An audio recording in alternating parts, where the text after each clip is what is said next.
반갑습니다. 4월 27일 주일 큐티 스케치 시간입니다. 오늘 본문은 민수기 15장 32절부터 41절까지의 말씀입니다. 오늘 본문은 이렇게 시작합니다. 이스라엘 자손이 광야에 거류할 때에 안식일에 어떤 사람이 나무하는 것을 발견한지라. 그 나무하는 자를 발견한 자들이 그를 모세와 아론과 온 회중 앞으로 끌어왔으나 어떻게 처치하는지 지시하심을 받지 못한 고로 가두었더니 여호와께서 모세에게 이르시되 그 사람을 반드시 죽일지니 온 회중이 진영 밖에서 돌로 그를 칠지니라. 오늘 본문은 어제 본문에 이어서 고의적인 죄, 반복적이고 의도적이고 계획적인 죄, 모르고 짓는 죄가 아니라 알면서 짓는 죄에 대해서 공동체에서 끊어진다 그랬어요. 근데 오늘 본문에 어떤 사람이 죽임을 당합니다. 그 돌에 맞아 죽어요. 그런데 그 보니까요, 굉장히 사소해 보이는 일이에요. 나무 했다고. 나무를 도끼로 찍어서 장작을 펴려고 했는지 뭐 때문인지는 모르겠는데 아마 그냥 가지치기 하고 이런 건 아닐 거예요. 아마도 추측해 보는 것은 자기의 생계나 자기 이득과 관계 있는 일을 한 것 같아요. 안식일날 해서는 되지 않는 일을 평일날 해서 먹고 살아야 되는 그 일을 안식일날 하지 말라고 하는 걸 했는 거예요. 그럼 안식일에는 일을 하지 말고 하나님께서 안식일 규정을 주셨을 때는 그것을 어떤 면에서는 제일 중요한 기점으로 어떻게 보면 안식일을 하나님의 말씀을 기억하면서 자녀들에게 하나님 말씀을 생각나게 하고 보게 하고 가르치고 예배하고 그러면서 하나님만 사랑하고 섬겨야 된다. 이 모든 것을 가르치는 아주 중요한 날. 그래서 이것은 모두에게 알려진 날. 이걸 몰라서 나 안식일인지 몰랐어요. 오늘 깜빡했어요. 토요일인 줄 알았어요. 이런 게 아니고 안식일인 줄 알아요. 그런데 일을 하면 안 되는 것도 알고 일도 안 했어요. 백성들이 이제까지는 한 번도 그런 적이 없었는 것 같아요. 그런데 이번에 처음 이런 일이 있었는 것 같은데 그 사람들 어떻게 해야 될지 모르겠는데 안식일을 범하는 것은 이거 큰 문제인데 이거 어떻게 해야 될지 몰라서 모세와 아론에게 데리고 옵니다. 근데 모세와 아론도 큰 지침을 받은 것이 없어서 하나님을 기다리죠. 근데 하나님께서 이렇게 이야기합니다. 반드시 죽여라. 온 회중이 돌로 쳐 죽여라. 진영 밖에서. 여러분 사실 돌로 사람을 죽인다는 것 이게 너무 잔인하잖아요. 요즘 시대 같으면 그 사람이 정말 죽을 죄인이라 할지라도 이런 식으로 죽이서는 안 되죠. 그래서 오늘날의 어떤 정서로 이것을 해석하기는 불가합니다. 그런데 그 시대에 하나님은 이 광야에서 어떤 면에서는 본보기로 어떤 면에서는 그만큼 하나님 한번 말씀하시면 그렇게 지켜야 되는 것이 공동체라는 걸 하나님은 가르쳐주고 계십니다. 그리고 돌로 쳐 죽이는 그들에게도 각인시키기 위한 자신들의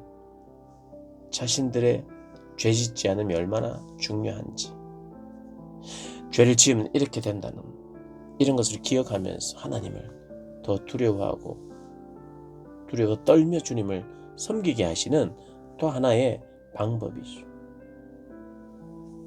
여호와께서 명령하신 대로 그렇게 살아가는 것. 그래서 하나님의 말씀은 우리가 선택이 아닙니다. 우리의 선택이 아니에요. 선택이 아니라 우리는 하나님의 말씀을 선택적으로 어떤 이런 말씀 저런 말씀 중에 나 이런 말씀만 하겠다. 그렇게 선택할 수 있는 말씀이 아니에요. 하나님의 말씀은 전부 다 지켜야 되는 거죠. 하나님이 말씀하신 대로 내가 골라서 듣는 것이 아니라 철저히 하나님의 말씀에 순종해야 되고 그것이 절대적인 기준이 되어야 됩니다. 나무를 했다는 것은 아마 나무를 죽은 것 같아요. 도끼로 찍지 않아도 굉장히 사소하게 일을 안 하는 것 같지 천천히 해낼 수도 있고요. 어쨌든 너무 단순하게 보이는 것이지만 내가 알고 했다면 그것은 하나님의 명령을 무시하는 범죄에 해당하는 거예요. 어떻게 보면 이렇게 작은 죄에 대해서 이렇게 크게, 그것도 이렇게 수치스럽게 죽어야 되나 하는 우리가 생각을 할 수 있는데, 하나님의 백성은 세상 사람들이 말하는 동정, 휴머니즘 이런 것을 넘어서는 절대적인 분이라는 거 우리가 기억해야 돼요. 하나님은 우리를 혼내시기 위해 어떻게 해서라도 너희들을 정말 내가 한번 골탕 먹이고 혼내보겠다 그래서 하나님은 이런 명령을 많이 주고 그러신 분이 아니에요.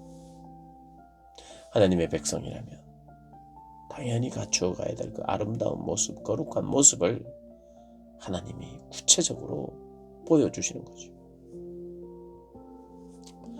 그래서 우리는, 믿는 자들은 하나님의 말씀을 따라, 세상의 말, 세상의 기준을 따라 사는 사람들이 아니라 하나님의 말씀을, 그래서 그게 이렇게 이야기를 합니다.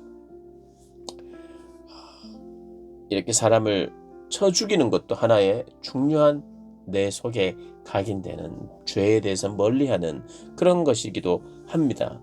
그리고 하나님께서 37절을 보면 이스라엘 백성들에게 대대로 옷단의 귀에 술을 만들고 청색끈을 그 귀에 술에 더하라, 이렇게 청색끈으로 또 술을 만들고 청색끈을 달고 그렇게 옷에 그렇게 했다는 거예요. 근데 그게 어떻게 보면 액세서리죠. 액세서리 같은 건데 거기에 의미를 뒀어요. 이 술은 너희가 보고 여호와의 모든 계명을 기억하여 준행하고 너희를 방종하게 하는 자신의 마음과 눈의 욕심을 따라 음행하지 않게 하기 위함이라. 계속해서 내가 보는 것으로 말미암아 기억하는 것. 이 청색끈을 볼 때 하나님의 명령을 기억하고 나는 준행해야 되는 사람이라는 것. 그리고 나는 내 마음과 육신에 따라 눈의 욕심에 따라 음행해서는 안 되는 자라는 것을 늘 생각하도록, 하나님은 그런 것을 가지고 하나님을 기억하도록 하는 것. 우리에게 하나님을 기억할 만한 장치가 많으면 많을수록 좋습니다. 하나님은 결국에는 우리를 하나님을 기억하도록 만들어요. 하나님을 주목하도록 만듭니다. 어쨌든지 하나님 생각하게 하려고 이스라엘 백성들에게 제사 제도를 어떻게 보면 까다롭게, 어떻게 보면 다양하게 하나님이 계속해서 요구하세요. 왜? 주목하게 하려고, 하나님을 생각하게 하려고요. 하나님을 생각하게 하려고.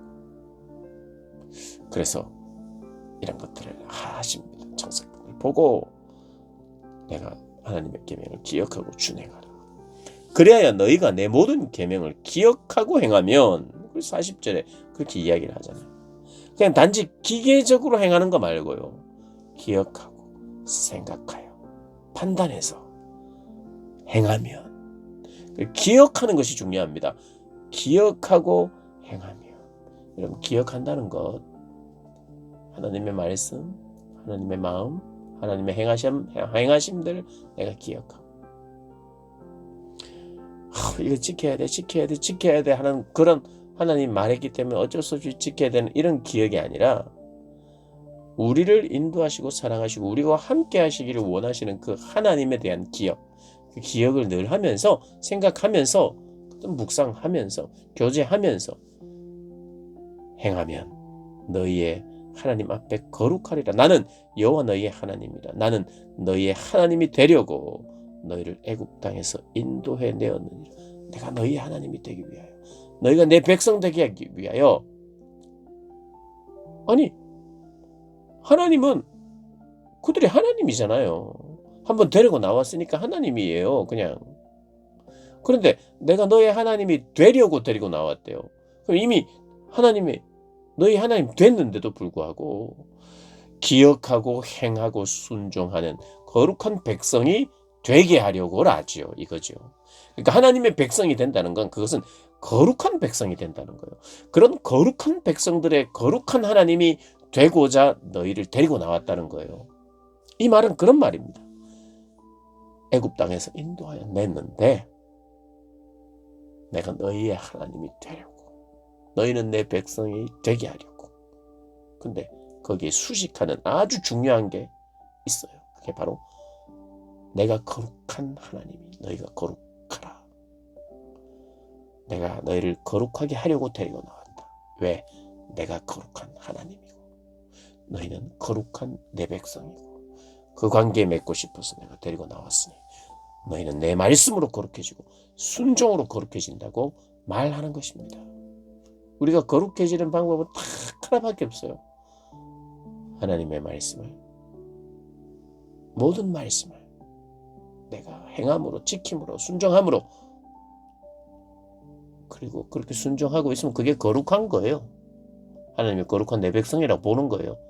남들도 거룩하게 보는 거예요. 거룩에 대해서 내가 잘 모를 수도 있습니다. 내가 보니까 좀 거룩해진 것 같다. 그럼 몰라요. 근데 순종하고 있으면, 순종하는 자리에, 순종하는 공간에, 순종하는 마음을 유지하고 있으면 하나님이 보시기에 거룩한 거죠. 그런 면에서 거룩한 저와 여러분 되시기를 주님의 이름으로 축복합니다.